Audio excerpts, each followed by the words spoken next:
എന്നാലും ഒരു ചെറിയൊരു ഇൻട്രോ കൊടുക്കണം. അതെ, അതാരാണെന്നുള്ളത്. ബിഗ് ബോസിൽ നിന്ന് വന്ന ഒരാളാണ്.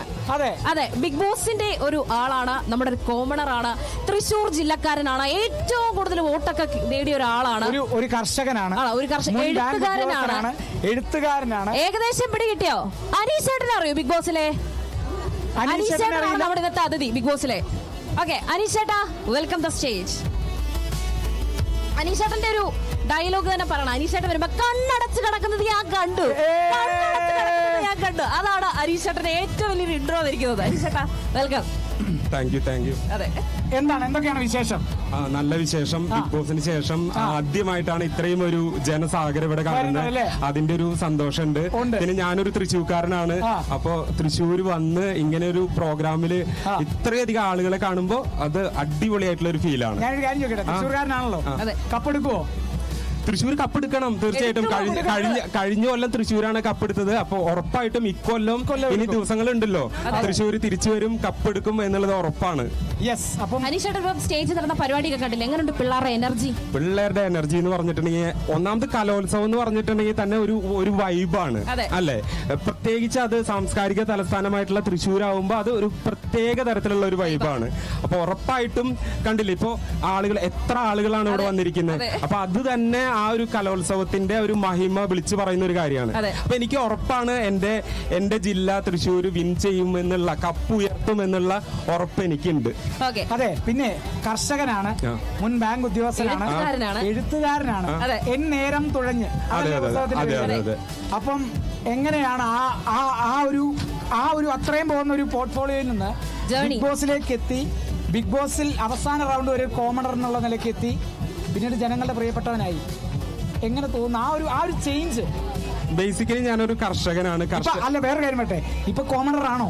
അല്ല, അപ്പോഴായിരുന്നു കോമണർ. അതെ, ബിഗ് ബോസിൽ കേറുന്നവരെ ഞാൻ കോമണർ ആയിരുന്നു. ഇപ്പോഴും കോമണർ എന്നറിയപ്പെടാനാണ് എനിക്ക് ആഗ്രഹം. പക്ഷേ ഇപ്പൊ ആളുകൾ തിരിച്ചറിയുന്നു, ഒരു സെലിബ്രിറ്റി ആയിട്ട് മാറിയിരിക്കുന്നു.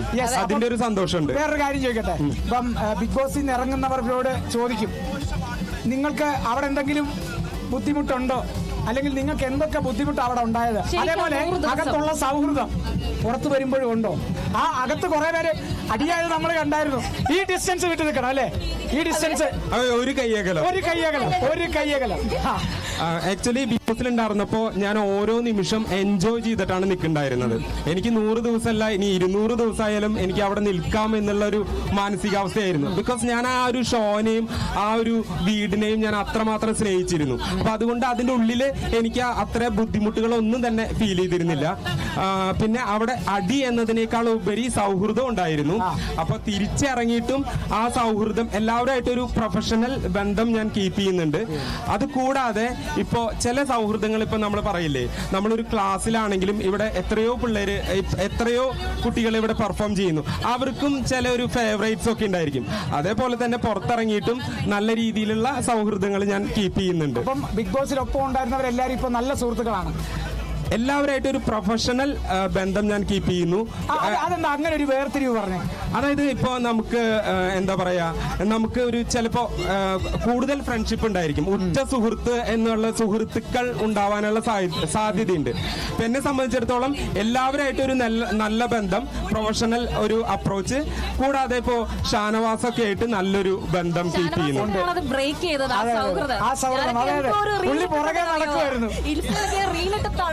അതെ, അപ്പോഴേ ഈ പുറത്തിറങ്ങിയപ്പം നിങ്ങൾ ആ കാർഡ്, ഒരു വിക്ടിം കാർഡ് കളിക്കുമല്ലായിരുന്നോ എന്ന് ആരെങ്കിലും ചോദിച്ചോ?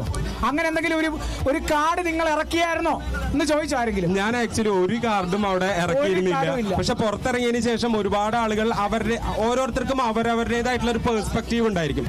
അപ്പൊ ആ ഒരു പെർസ്പെക്റ്റീവിൽ നിന്നിട്ട് അവർ ചോദിച്ചിരുന്നു, ഇങ്ങനെയായിരുന്നു അപ്ലൈ ചെയ്തിരുന്നത്, അങ്ങനെയായിരുന്നു അപ്ലൈ ചെയ്തിരുന്നത് എന്നൊക്കെ ചോദിച്ചിരുന്നു. സത്യത്തിൽ ഞാൻ അവിടെ ജെനുവിനായിട്ടാണ് നിന്നത്.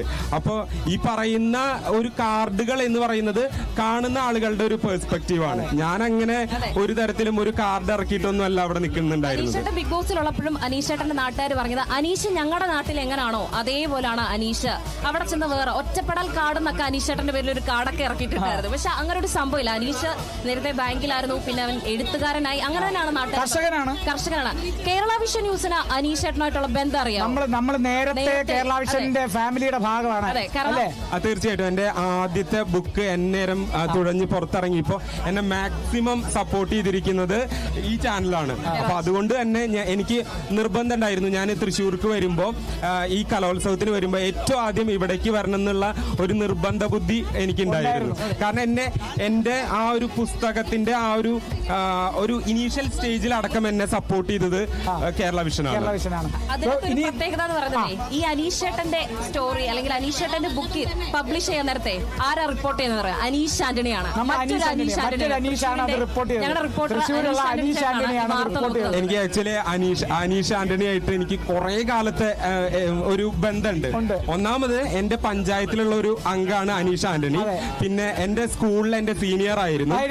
പിന്നെ അത് കഴിഞ്ഞ് ഞാനൊരു ലോക്കൽ ചാനലിൽ വർക്ക് ചെയ്തിട്ടുണ്ടായിരുന്നപ്പോ, കോളേജിൽ പഠിക്കുമ്പോൾ ലോക്കൽ ചാനലിൽ വർക്ക് ചെയ്യുന്നുണ്ടായിരുന്നു. ആ സമയത്ത് എനിക്ക് ന്യൂസ് പറഞ്ഞു തരുന്നത് ക്യാമറാമാൻ, അങ്ങനെ ഓൾ ആൻഡ് ഓൾ ആയിരുന്നു. ഒരു കാര്യം ചെയ്തോട്ടെ, അനീഷ് ആന്റണിയുടെ പഴയ കുറെ കഥകളൊക്കെ അറിയായിരിക്കും അല്ലേ? അറിയായിരിക്കുമെന്നാ പറയുന്നത്. ഉണ്ട്, ആ വഴി ഓടി. അപ്പം എന്തായാലും നമ്മൾ കലോത്സവത്തിലാണ് നമ്മൾ കണ്ടുമുട്ടിയത്. എന്തൊക്കെയാണ് കലോത്സവ ഓർമ്മകൾ? അത് കഴിഞ്ഞിട്ട് ഒരു പാട്ടോ എന്തെങ്കിലുമൊക്കെ ഒരു പെർഫോമൻസ് കൂടെ വേണം. കലോത്സവത്തിന്റെ ഓർമ്മകൾ എന്ന് പറഞ്ഞിട്ടുണ്ടെങ്കിൽ 2004 തൃശ്ശൂരായിരുന്നു കലോത്സവം ഉണ്ടായിരുന്നത്. അപ്പൊ ആ സമയത്ത് ഞാനിങ്ങനെ കോളേജിലേക്ക് ഇങ്ങനെ കാലെടുത്ത് വെക്കുന്ന ഒരു പ്രായമായിരുന്നു. അപ്പൊ ആ സമയത്ത് ഇവിടെ വന്ന് എല്ലാ മത്സരങ്ങളും കാലത്ത് മുതൽ വൈകിട്ട് വരെ എല്ലാ മത്സരങ്ങളും കണ്ടിരുന്ന ഒരു വ്യക്തിയാണ്. പിന്നീട് തൃശ്ശൂർക്ക് വീണ്ടും വന്നപ്പോൾ എനിക്ക് അതിന് സാധിച്ചില്ല, കാരണം ആ സമയത്ത് ഞാൻ ഇവിടെ ഉണ്ടായിരുന്നില്ല. പക്ഷെ 2004 ഫുൾ കലോത്സവം കണ്ട് ഒക്കെ ഞാൻ വണ്ടടിച്ചിരിക്കുന്നത് ഇപ്പോഴും എനിക്ക് ഓർമ്മയുണ്ട്. വേറെ ഏതെങ്കിലും ഇവന്റിൽ പങ്കെടുത്തിട്ടുണ്ടോ? സ്കൂൾ ലെവലിൽ ഞാൻ എല്ലാ മത്സരങ്ങളിലും, ഇപ്പോൾ എഴുത്തിൻ്റെതായാലും എല്ലാ മത്സരങ്ങളിലും പങ്കെടുക്കുമായിരുന്നു. കോളേജിലാണെങ്കിലും എഴുത്തിന്റെ മത്സരങ്ങളിൽ പങ്കെടുത്തിരുന്നു. പിന്നെ മോണാക്ട് അങ്ങനത്തെ കാര്യങ്ങളൊക്കെ പങ്കെടുത്തിരുന്നു.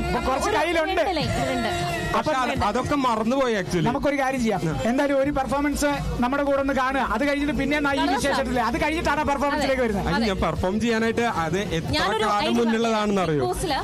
രേണു ശ്രുതി ചേച്ചിയോട് ചേട്ടൻ പറഞ്ഞില്ലേ കണ്ണടച്ച്, ഞാനൊരു രേണുവാണ്, എന്റെ പേര് ശ്രുതി ഇല്ലെന്നേ ഉള്ളൂ. എന്നോട് ആ ഡയലോഗ് പറഞ്ഞു. ആ ഡയലോഗിനെ അപ്പോഴേക്കും ഒന്ന് പ്രിപ്പയർഡ് ആയിക്കോ. നമ്മൾ അത് കഴിഞ്ഞിട്ട് ഒന്നും കൂടെ ഒന്ന് പ്രിപ്പയർഡ് ആവാനുള്ള ഒരു സമയം ഞങ്ങൾക്ക് തരുവാ. ഇതിന് ഞാൻ എന്ത് മറുപടി പറയുന്നതാണ് ഞാൻ ആലോചിച്ചുകൊണ്ടിരിക്കുന്നത്. ആ ഡയലോഗിലെ കണ്ണടച്ച് കിടക്കുന്നത് ഞങ്ങളൊന്ന് കേൾക്കടാ. നമുക്ക് അതിലേക്ക് ഈ ഒരു പെർഫോമൻസ് കഴിഞ്ഞ് നമുക്ക് അതിലേക്ക് ആയാലോ. അപ്പൊ അതിലേക്ക് ഒരു സമയം ഒന്ന് പ്രിപ്പയർ ആവാം. പറ്റും. യെസ്, പറ്റും.